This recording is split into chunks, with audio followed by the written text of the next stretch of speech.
Good morning friends. Next lecture series છે જે આપણે અભ્યાસ કરીએ હતા દ્રષ્ટિગત રોગો.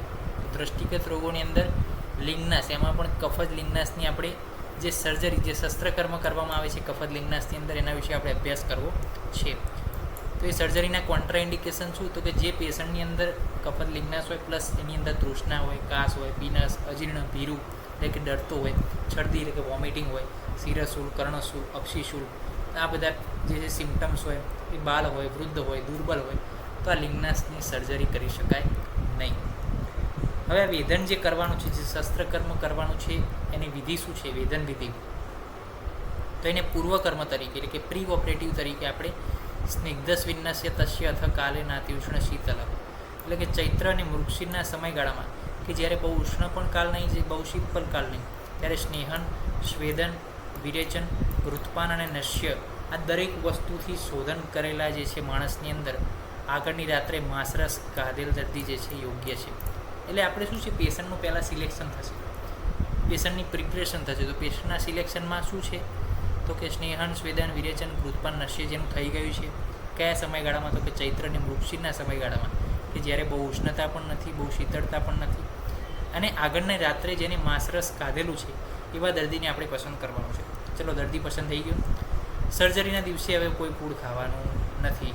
સર્જરીનો દિવસ કેવો હોવો જોઈએ? સામાન્ય હોવો જોઈએ. સામાન્ય હોવો જોઈએ ઇન ધ સેન્સ ઓફ કે તે દિવસે બહુ વાદળા ના હોવા જોઈએ, તે દિવસે બહુ તડકો ના હોવો જોઈએ, તે દિવસે બહુ શીતળતા ના હોવી જોઈએ, તે દિવસે બહુ વરસાદ ના હોવો જોઈએ, એટલે કે સામાન્ય દિવસ હોવો જોઈએ. પ્લસ નિવાત સ્થાન હોવું જોઈએ, એટલે કે એર જે છે ટાઇટ રૂમ, એર ના આવી જોઈએ. રજ ધૂમ આતપ રહિત હોવો જોઈએ. પ્રકાશ એની અંદર જેટલો એપ્રોપ્રિએટ છે એટલો પ્રકાશ આવવો જોઈએ. ઓકે, પેશન્ટની પોઝિશન વિશે વાત કરીએ. દર્દીએ તેના પગ એક્સટેન્ડ કરવાના છે, શાંતિથી બેસવાનું છે, બંને હાથના તળ એટલે કે આ જે છે પામ એ જમીન ઉપર મૂકવાના છે હાથ આધાર માટે. પરિચારક એટલે કે એટેન્ડન્ટે દર્દીનું માથું જે છે પકડી રાખવાનું છે, જેથી દર્દી જે છે જ્યારે પેલો વેદન કર્મ કરતા હોય વૈદ્યાચારી, ત્યારે દર્દી શું છે માથું હલાવે નહીં, એના માટે પરિચારકે દર્દીનું માથું પકડી રાખવાનું છે. દર્દીએ પોતાનું નાક સર્જરી દરમિયાન જોવાનું છે. દર્દીએ જે છે પોતાનું નાક જોવાનું છે આ રીતના. એટલે શું છે, વૈદ્યાચાર્યને જે છે સર્જરી કરનાર જે છે વૈદ્યને એ ઓપરેટ કરતા ફાવે એટલા માટે. હવે સર્જનની પોઝિશન જોઈ લો, કેટલા ડીપલી જે છે આચાર્ય આપણને વર્ણન કરે છે. પેશન્ટની પોઝિશન તો સમજાય જ કે શાંતિથી બેસવાનું છે, આધાર રાખવાનો છે, પકડી રાખવાનું છે માથું, પ્લસ જે છે માથું હલાવે એના માટે પકડી રાખ્યું. પછી દર્દીએ પોતાનું નાક જોવાનું છે સર્જરી દરમિયાન. હવે વૈદ્યની પોઝિશન, તો વૈદ્યએ દર્દી ઘૂંટણ વાળે ત્યાં સામે બેસવાનું છે. વૈદ્ય મુખથી દર્દીના આંખને પહેલાં તો શું કરવાનું? સ્વેદન આપવાનું, કરીને આપણે જે સ્વેદન આપીએ છીએ એ પ્રકારે. પછી વૈદ્ય બેરલી આકારની સલાકા થંબ મિડલ ઇન્ડેક્સ ફિંગરથી જમણા હાથમાં પકડવાની છે. કયા હાથમાં? જમણા હાથમાં. તમને કદાચ વિઝ્યુઅલમાં ડાબો હાથ દેખાતો હશે, પરંતુ આ મારો જમણો હાથ છે. ઓકે, તો જમણા હાથની અંદર પકડી ત્યારબાદ જે છે આપણે પ્રદાન કરવાની અંદર શું કરશું? હવે ચલો, વૈદ્ય તૈયાર, પેશન્ટ તૈયાર, પરિચારક તૈયાર. તો હવે શું? સિરિયલ જેવું છે. હા, તો પાર્ટ 1, પાર્ટ 2, પાર્ટ 3 રીકેપ થાય પાછું. તો પ્રધાન કર્મની અંદર હવે શું? પેશન્ટ સૂતો છે, વૈદ્યએ હાથમાં પકડી લીધી છે ઇન્ડેક્સ ફિંગર, મિડલ ફિંગર અને થંબથી સલાકા. હવે પેશન્ટને શું કરશું? તો વૈદ્ય દર્દીની આંખ ખુલ્લી કરવાની, આઈબોલને ટેમ્પોરલ કેન્થસ તરફ પંક્ચર કરવાનો છે. આઈબોલ છે અને ટેમ્પોરલ કેન્થસ એટલે કે આ જે કેન્થસ છે ટેમ્પોરલ આ રિજન કહેવાય, તો એની તરફ શું કરવાનું? પંચર કરવાનું છે. Avoid 2 part of the white of the I from the cornea, એટલે કે બે જે છે પોઈન્ટ 2 પાર્ટ કોર્નિયાથી જે છે 2 પાર્ટ આઈને શું કરવાની? અવોઇડ કરવાની છે. ના અધો ના ઉદ્વમ ન પશ્વભ્યમ છિદ્ર દેવકૃતમ તથા, બહુ અધો પણ નહીં, બહુ ઉધ્વ પણ નહીં, બહુ પાર્શ્વ પણ નહીં, આપણે એવું દેવકૃત છિદ્ર કરવાનું છે. સલાક્યામ પ્રયત્ન એના વિશ્વસ્તમ યવચક્રિય, અને ખૂબ જ વિશ્વાસથી, કોન્ફિડન્સથી જે છે આ પ્રક્રિયા કરવાની છે. Without the shaking the hand, without the trembling the hand. Okay, શિરાજાલ સુરક્ષિત રહે તેમ વેદન કરવાનું. શિરાજાલ એટલે શું? કે જે વેનસ સ્ટ્રક્ચર છે આંખની અંદર એ સુરક્ષિત રહેવું જોઈએ. નેચરલ ઓરિફિસ દેવકૃત છિદ્ર તરફ આ જે છે વેદન જવું જોઈએ. વૈદ્ય લેફ્ટ આઈની અંદર રાઈટ હેન્ડથી, એટલે કે જે લેફ્ટ આઈ છે એની અંદર રાઈટ હેન્ડથી, રાઈટ આઈની અંદર લેફ્ટ હેન્ડથી જે છે ઓપરેટ કરવાનું છે. વારી બિંદુ આગમમ સમ્યકમ ભવેત શબ્દ તથા વ્યધે, એટલે કે જ્યારે આપણે પંચર કરતા હોય આઈબોલની અંદર ટેમ્પોરલ કેન્થસ તરફ, ત્યારે શું છે? ધારો કે જુઓ, આ આઈ છે, ઓકે, આ બે આઈ છે સમજો. તો આની અંદર આપણે શું કરવાનું છે? ઓપરેટ કરવાનું છે. તો અહીંયા 2 પાર્ટ અવોઇડ કરવાના. પછી ટેમ્પોરલ કેન્થસ કયું કહેવાય? આ કહેવાય ટેમ્પોરલ કેન્થસ કયું કહેવાય? આ બાજુનું કેન્થસ. તો એની અંદર 2 પાર્ટ અવોઇડ કરીને ટેમ્પોરલ કેન્થસ તરફ અહીંયા જે છે આપણે વેધન કરવાનું છે. જે પોઈન્ટ બતાવ્યો છે ત્યાં આગળ, આ પોઈન્ટ જે છે બતાવ્યો ત્યાં આગળ વેધન કરવાનું છે. અને ત્યાં સુધી વેધન કરવાનું જ્યારે આઈબોલમાંથી ડ્રોપ ઓફ ધ લિક્વિડ નીકળવાનો ચોક્કસ અવાજ આવે. આપણે કેવું હોય કે પહેલાં આપણે શું હતું, પહેલાં ફુગ્ગા આવતા હતા, ફુગ્ગા અથવા એને કહેતા ટોટા, કે જે આંખમાં નાખતા હતા જ્યારે કન્જક્ટિવાઇટિસ થાય ત્યારે એની અંદરથી જે એક બૂંદ જ્યારે આવે બહાર મેડિસિનનો, ત્યારે એક અવાજ આવે બુડુક લઈને.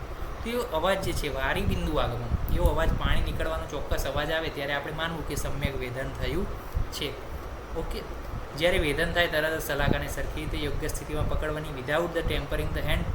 આંખને સ્તન્યથી એટલે કે મિલ્ક ઓફ ધ ફિમેલ એનાથી જે છે પરિક્ષિત કરવાનો. વાતજ્ઞ દ્રવ્યોથી સ્વેદન આપવાનું છે જેથી પેઇન કિલર થાય. લેન્સનું વેધન કરી તેને ટીપ ઓફ ધ સલાકાથી સ્ક્રેપ કરવાનું. લેન્સ વેધન થઈ જાય, લેન્સ વેધન થઈ જાય ત્યારે શું કરવાનું? ટીપ ઓફ ધ સલાકાથી એને સ્ક્રેપ કરવાનું, એટલે કે આખો લેન્સ જે છે જે એને કાઢવાનો છે. દર્દીએ પછી શું કરવાનું? વાયોલન્ટલી બ્લો આઉટ કરવાનું છે. કેમ? તો કે જે લેન્સ ઉપર જે કફ જમા થયો છે, કફત લિગ્નનની અંદર કફ જમા થાય તો દર્દીએ વાયોલન્ટલી બ્લો આઉટ કરવાનું છે. એટલે કે આથી નાકથી અથવા તો મોઢાથી જે છે બ્લો આઉટ કરવાનું છે. એટલે શું છે? કફ જે છે બધો જ નીકળી જશે. જે પ્રક્રિયા નોસ્ટ્રીલને વારા પરથી બંધ કરીને કરવી. આ નોસ્ટ્રીલ જે એને બંધ કરીને બ્લો આઉટ કરવાનું છે. પછી આ નોસ્ટ્રીલ બંધ કરીને આ બાજુથી બ્લો આઉટ કરવાનું. એટલે જે છે આંખની અંદર જે વેદન કર્યું, જે કફ નીકળ્યો છે એ કફ જે છે બહાર સીધો નીકળી જાય. એ પ્રકારની પ્રક્રિયા જ્યારે સમજાવી. તો આપણે શું સિરિયલ જોઈ આ રહીએ પ્રધાનક્રમની અંદર? તો પહેલાં પૂર્વક્રમની અંદર વૈદ્ય કઈ પોઝિશનમાં હતા? તો કે નજીક હતા, ટીચરને જ્યાં વાળે ત્યાં બેઠા હતા, સ્વેદન આપ્યું તો પકડી જશે, સલાહ ક્યારે તૈયાર છે, પેશન્ટ પણ તૈયાર છે. પ્રધાનક્રમની અંદર ખુલ્લી રાખી આંખો ટેમ્પોરલ કેન્થસ તરફ જે છે વેદન કર્યું. વેદન કર્યા બાદ જે છે કેવો અવાજ આવ્યો? વારી બિંદુ આગમન. ઓકે. બહુ ઊંચું નહીં, બહુ નીચું નહીં, બહુ બાષ્પની દેવકૃત છિદ્રની અંદર છિદ્ર કર્યું. ત્યારબાદ શું કરવાનું? તો કે ત્યારબાદ જે છે વારી બિંદુ આગમનનો અવાજ આવ્યો એટલે વૈદ્ય છેદન કેવું છે? યોગ્ય છે. પછી સ્તન્યથી પરિક્ષેપ કર્યો, વાતજ્ઞ દ્રવ્યોનો શેક કર્યો, સ્વેદન આપ્યું એટલે શું થયું? એનાલ્જેસિક ઇફેક્ટ આવી. એનાલ્જેસિક ઇફેક્ટ આવી પછી આપણે કર્યું સ્ક્રેપન, એટલે કે લેખન કર્મ કર્યું. લેખન કર્મ કર્યું અને દર્દીને કરવા આવ્યું બ્લો આઉટ, એટલે કે બે નાકથી વારંવાર બ્લો આઉટ કરી એટલે કફ જે જમા થયો કફ શું કર્યો? નીકળી ગયો. હવે વાત કરવી છે પશ્ચાત. દર્દીને ઓબ્જેક્ટ દેખાવાનું શરૂ થાય ત્યારે સલાકાને શું કરવાની? બહાર કાઢી લેવાની. અંદર હતી દર્દીને હવે ચાલુ થાય કે ચલો ભાઈ મને ઓબ્જેક્ટ બધા દેખાય છે, વસ્તુઓ બધી દેખાય છે, એટલે સલાકાને બહાર કાઢવાની. આંખને ઘીથી સ્નિગ્ધ કરવાની, બાંધી નાખવાની છે. સુપાઇનમાં સ્લીપ એટલે કે એને સૂવાનું છે. કફ, શરદી, સ્વયથું, ગ્રસ્તું બધું જ જે છે અવગણવાનું. સ્નીઝિંગ એ બધું જ અવગણવાનું છે. વ્રણકર્મ પટ્ટબંધન કેવું છે? દર ત્રીજા દિવસે બંધન કાઢવાનું છે. વારંવાર સ્વેદન વાતજ્ઞક વાતથી આપવાનું છે જે એનાલ્જેસિક ઇફેક્ટ આપશે. વાતર દ્રવ્યનો ઉપયોગ કરવાનો. 10 દિવસ સુધી કાળજી રાખવાની. સમ્યક વેદનનું લક્ષણ કોને કહેવાય? એમ ક્યારે કહી શકીએ કે આ સમ્યક વેદન થયું છે? તો જે દ્રષ્ટિ છે સૂર્યની જેમ ઝળકે, એમાં કોઈ પ્રકારનો દુખાવો ના થાય, પ્લસ આપણે જેમ આંખ બંધ કરીએ ત્યારે ક્લિકિંગ સાઉન્ડની હાજરી હોય, અને fall of the water droplet like a prince જે છે બારી બિંદુ આગમની વાત કરીએ આપણે આગળ, એ જે છે જોવા મળે તો એ શું છે? સમ્યક વેદનનું લક્ષણ છે. તો આ થઈ ગઈ કફત લિગ્નાસની આખી જે સર્જરી છે એને આપણે સિરિયલ વાઇઝ જોઈ છે. આપણે એક સિરિયલની જેમ જોઈ છે કે આવી રીતે બેઠા છે, આવી રીતે આમ છે, ને પછી શું ટેમ્પોરલ કેન્થસમાં નાખ્યું ને સ્તન્યથી પરિષ્ઠિત કર્યા. સમ્યક વેદનમાં શું જોવા મળ્યું? વારી બિંદુ આગમન. તો એક આપણે જે છે ડાયરા જેવું કર્યું તો એ તો જ યાદ રહે આ વસ્તુ છે, કારણ કે ક્રમ બાય ક્રમ આપણે જવાનું છે.